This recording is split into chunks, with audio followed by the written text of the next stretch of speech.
Hi students, இந்த வீடியோல நம்ம நீட் 2025 லாஸ்ட் 35 நாள் என்னென்ன செய்யலாம் அதை பற்றி பேச போகிறோம். ஓகேவா?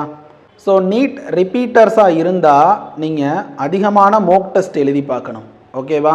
ஸோ எந்த அளவு மோக் டெஸ்ட் எழுதுறீங்களோ அந்தளவு மார்க்கு இம்ப்ரூவ் ஆகும்.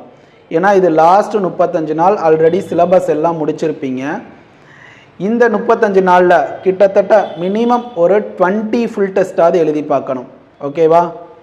அதிகபட்சம் 20 ஃபுல் டெஸ்ட், மினிமம் 10 ஃபுல் டெஸ்ட்டாவது எழுதி பார்த்துருக்கணும். ஸோ அப்போ தான் உங்களுக்கு டைம் மேனேஜ்மெண்ட்டு நல்லா கிடைக்கும், என்னென்ன தப்பு பண்ணுறீங்கிறது தெரியும். ஸோ எரர் நோட்ஸ் எடுங்க, எரர் நோட்ஸை ஃபாலோ பண்ணி அடுத்த டெஸ்ட்டில் அந்த மிஸ்டேக் இல்லாமல் பார்த்துக்கோங்க. ஓகேவா? ஸோ இதெல்லாம் செய்யும்போது நீட் ஸ்கோர் இம்ப்ரூவ் ஆகும். இப்போ இந்த ஃப்ரெஷர்ஸுக்கான ஐடியா கொடுக்க போகிறேன். நீட் 2025க்கு அப்பியர் ஆகிற +2 முடித்து ஃப்ரெஷராக இப்போ தான் ஃபஸ்ட் டைம் எழுத போகிறாங்க.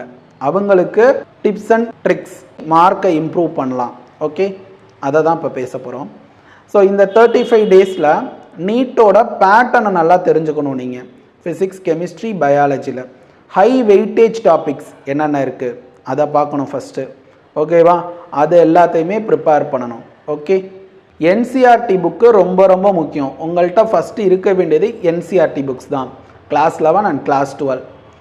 ஓகே, நீட் எக்ஸாமில் 50% மார்க்கு பயாலஜியை பேஸ் பண்ணி வருது. அப்போது 720க்கு 360 மார்க்கு பயாலஜி தான். ஸோ 50% மார்க் இருக்குது. அப்போது நம்ம என்ன பண்ணணும், பயாலஜிக்கு அதிகமாக இம்பார்ட்டன்ஸ் கொடுத்து இந்த 35 டேஸை யூஸ் பண்ணிக்கணும். ஓகேவா? அப்போது நம்மளோட மார்க் கண்டிப்பாக இம்ப்ரூவ் ஆகும். ஓகே, ஸோ அப்போ பயாலஜியில் வெயிட்டேஜ் டாபிக்ஸ் எல்லாமே முடிச்சிடணும். கிட்டத்தட்ட மேக்ஸிமம் டாபிக்ஸை முடிச்சிடணும். ஏன்னா இப்போ தான் நம்ம 12th முடிச்சிருக்கோம். அப்போ என்ன பண்ணியிருப்போம், போர்டு எக்ஸாமுக்கு படிச்சிருப்போம். ஸோ போர்டு எக்ஸாமுக்கு படித்ததுனால அந்த கான்செப்ட்ஸ் எல்லாம் நமக்கு தெரியும். இப்போ நம்ம என்ன பண்ணணும்னா எம்சிக்யூஸ் நிறையா சால்வ் பண்ணி பார்க்கணும். ஓகேவா? ஸோ எம்சிக்யூ புக் எடுத்து வச்சுக்கிறீங்க, எம்சிக்யூ நிறையா போட்டு பார்த்துட்டே இருக்கீங்க.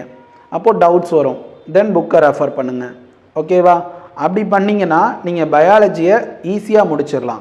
ஓகேவா? ஸோ நான் சொன்ன ஸ்ட்ராட்டஜியை யூஸ் பண்ணுங்கள். 11th பயாலஜி கொஞ்சம் மறந்த மாதிரி இருக்கும். அப்போ என்ன பண்ணணும், அதை ஃபுல்லாக ரிவைஸ் பண்ணிவிட்டு அதை உட்காந்து ஃபுல்லாக படிங்க. 12th பயாலஜியை ரிவைஸ் பண்ணுங்கள். ரெண்டுக்குமே எம்சிக்யூ போட்டு பாருங்கள். ஓகேவா? படித்ததோடு நிறுத்தினா வேலைக்கு ஆகாது, நல்லா ஞாபகத்தில் வச்சுக்கோங்க. எந்த அளவு எம்சிக்யூ சால்வ் பண்ணுறீங்களோ அந்த அளவு மார்க் இம்ப்ரூவ் ஆகும். ஓகே, ஸோ இந்த 35 டேஸை யூட்டிலைஸ் பண்ணி பயாலஜி மார்க்கை இம்ப்ரூவ் பண்ணுங்கள். ஆட்டோமேட்டிக்காக நீட் மார்க்கு இம்ப்ரூவ் ஆகிடும். ஓகே, இப்போது ஃபிசிக்ஸ் அண்ட் கெமிஸ்ட்ரிக்குள்ளே வரலாம். 35 நாளில் ஃபிசிக்ஸை கம்ப்ளீட்டாக முடிக்க முடியுமா? வாய்ப்பு ரொம்ப கம்மி. நீங்கள் 11th அண்ட் 12th நல்லா படிச்சிருக்கீங்க, ஃபவுண்டேஷன்லாம் நல்லா பண்ணியிருக்கீங்க. அப்படிங்கிறப்போ இது ரிவிஷனுக்கான டைமாக இருக்கும். இப்போ தான் நான் ஃபிசிக்ஸு நீட் பேட்டர்னில் படிக்க போகிறேன் அப்படின்னா வெயிட்டேஜ் டாபிக்ஸை ஃபஸ்ட்டு ப்ராப்பராக ப்ரிப்பேர் பண்ணுங்கள். ஓகே, இந்த 35 நாளாக வேஸ்ட் பண்ணிடாதீங்க. வெயிட்டேஜ் டாபிக்ஸ் எதுன்னு பார்த்து அது எல்லாத்தையும் முடிச்சிருங்க. ஓகேவா? ஸோ அதுலேருந்து தான் அதிகமாக கொஸ்டின்ஸ் வரும். இப்போ ஃபிசிக்ஸ் ப்ரிப்பேர் பண்ணுறீங்கன்னா ப்ரீவியஸ் இயர் கொஸ்டின் கண்டிப்பாக போட்டு பார்த்துருக்கணும். ஓகேவா? ஸோ அதை பேஸ் பண்ணி தான் எல்லா இயருமே கொஸ்டின்ஸ் வந்துட்டுருக்கு.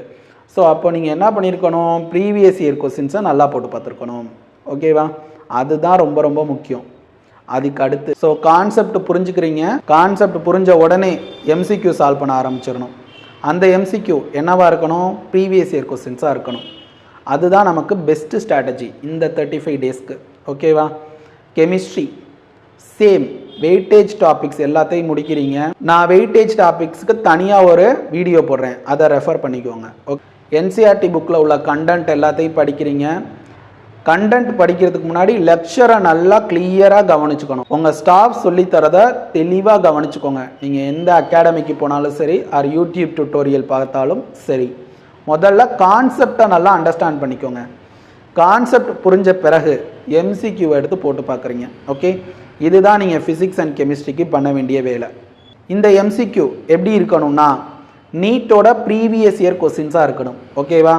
ஸோ அதை பேஸ் பண்ணி எம்சிக்யூ போட்டு பாருங்கள். அப்போ உங்களோட மார்க் இன்னும் அதிகமாகும். ஓகே, ஸோ இதெல்லாம் செஞ்சிங்கன்னா டெஃபினட்டாக இந்த 35 டேஸில் அதிகமான மார்க்கை ஸ்கோர் பண்ண முடியும். ஓகே, ஸோ என்ன பண்ணணும், கிளாஸ் 11 கிளாஸ் 12 புக் எடுத்து வச்சுக்கிறீங்க, என்சிஆர்டி புக்கை கான்செப்ட்ஸ் ஃபுல்லாக படித்து முடிச்சிடுறீங்க. கான்செப்ட் ரிலேட்டடாக எம்சிக்யூ போட்டு பார்க்குறீங்க. அதை முடித்த பிறகு ப்ரீவியஸ் இயர் கொஸ்டின்ஸை போட்டு பார்க்குறீங்க. நீங்கள் படித்த டாபிக் ரிலேட்டடாக உள்ள எல்லா ப்ரீவியஸ் இயர் கொஸ்டின்ஸையும் இதை திரும்ப திரும்ப செஞ்சுக்கிட்டே இருக்கணும். ஓகேவா? ரிவிஷன் ரொம்ப ரொம்ப முக்கியம். ரிவிஷன் பண்ணிகிட்டே இருக்கீங்க, டெஃபினட்டாக இந்த நீட் 2025 அதிகமாக மார்க் ஸ்கோர் பண்ண முடியும் இந்த ஸ்ட்ராட்டஜிஸை யூஸ் பண்ணால். ஓகே, ஸோ இந்த 35 டேஸ்க்கு நீங்கள் அதிக இம்பார்ட்டன்ஸ் பயாலஜிக்கு கொடுங்க. 50% மார்க் அதில் இருக்குது. ஸோ நிறைய நேரம் கொடுத்து நிறைய எம்சிக்யூவை சால்வ் பண்ணி பாருங்கள். அப்போது ஆட்டோமேட்டிக்காக பயாலஜி மார்க் இன்க்ரீஸ் ஆகும். ஒன்ஸ் பயாலஜி இன்க்ரீஸ் ஆயிடுச்சுன்னா ஓரளவு சேஃப். Next physics chemistry. ஓகேவா? இது எல்லாமே நான் ஃப்ரெஷர்ஸுக்கு சொல்கிறேன். ஓகேவா? தென் டாபிக்ஸ் எல்லாம் முடிச்சாச்சுன்னா மோக் டெஸ்ட் நிறைய எழுதி பாருங்கள். எந்த அளவு மோக் டெஸ்ட் எழுதுறீங்களோ அந்த அளவு உங்களோட மார்க் இம்ப்ரூவ் ஆகும். ஓகே, ஸோ அப்போ தான் நீங்கள் என்ன தப்பு செய்கிறீங்க, அந்த டாபிக்ஸில் எதை ஸ்கிப் பண்ணியிருக்கீங்க அதெல்லாம் உங்களுக்கு தெரியும். ஓகே, ஸோ மோக் டெஸ்ட் எழுதி முடித்ததும் ஆன்சர் கீயை வாங்குறீங்க, எரர் நோட்ஸ் எடுக்கிறீங்க, என்னென்ன தப்பு செஞ்சுருக்கீங்களோ அதெல்லாம் அடுத்த டெஸ்ட்டில் வராத மாதிரி பார்த்துக்கிறீங்க.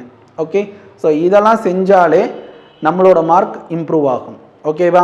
ஸோ இந்த 35 நாளில் நம்மளால் முடியுமா அப்படிங்கிற டவுட்டெல்லாம் வேணாம். ஓரளவு மார்க் நம்மளால் ஸ்கோர் பண்ண முடியும். ஓகேவா? அதுக்கு டிசிப்ளின் ரொம்ப ரொம்ப முக்கியம். இந்த இடத்துல டிசிப்ளின்னு நான் சொல்கிறது, இந்த டாப்பிக்கை இன்றைக்கி முடிக்கிறோன்னா கண்டிப்பாக அதை முடிச்சே ஆகணும். தள்ளி போடவே கூடாது. நீங்கள் தள்ளி போட்டிங்கன்னா டெஃபினட்டாக உங்களோட சக்ஸஸும் தள்ளி போகுதுன்னு அர்த்தம். ஓகேவா? ஸோ அதனால் எந்த விஷயத்தையும் தள்ளி போடாதீங்க, உடனேக்கு உடனே படித்து முடிச்சிருங்க. ரிவிஷன் செஞ்சுட்டே இருங்க. ஓகேவா? எந்த அளவு ரிவிஷன் பண்ணுறீங்களோ அந்தளவு மார்க் இம்ப்ரூவ் ஆகும். ஸோ என்ன பண்ணணும், இந்த 35 டேஸில் ஒரு குவிக் ரீகேப் பார்த்துடலாம். 35 நாளில் பயாலஜிக்கு அதிகமாக இம்பார்ட்டன்ஸ் கொடுக்குறீங்க, ஏன்னா 50% மார்க் அதில் இருக்குது. ஸோ நிறைய எம்சிக்யூ சால்வ் பண்ணி பார்க்குறீங்க, கான்செப்ட் நல்லா புரிஞ்சுக்கிட்டு எம்சிக்யூ நிறையா சால்வ் பண்ணி பார்க்குறீங்க, ப்ரீவியஸ் இயர் கொஸ்டின்ஸை சால்வ் பண்ணுறீங்க. ஃபிசிக்ஸ் அண்ட் கெமிஸ்ட்ரிக்கும் இதே மாதிரி தான் வெயிட்டேஜ் டாபிக்ஸ் எல்லாத்தையும் முடிக்கிறீங்க, எம்சிக்யூ நிறையா சால்வ் பண்ணுறீங்க. அந்த எம்சிக்யூ ப்ரீவியஸ் இயர் கொஸ்டின்ஸாக இருக்கணும். ஓகேவா? அப்போ உங்களுக்கு நிறைய ஐடியா கிடைக்கும். தென் மோக் டெஸ்ட் நிறைய எழுதி பாருங்கள், ரிவிஷன் பண்ணிகிட்டே இருங்க. கிட்டத்தட்ட இந்த 35 டேஸ் ரிவிஷன் செஞ்சுட்டே இருக்கணும். ஒரு நாள் படித்ததா அடுத்த நாள். அப்போ என்ன ஆகும்னாக்க நமக்கு மறக்கவே மறக்காது. ஓகேவா?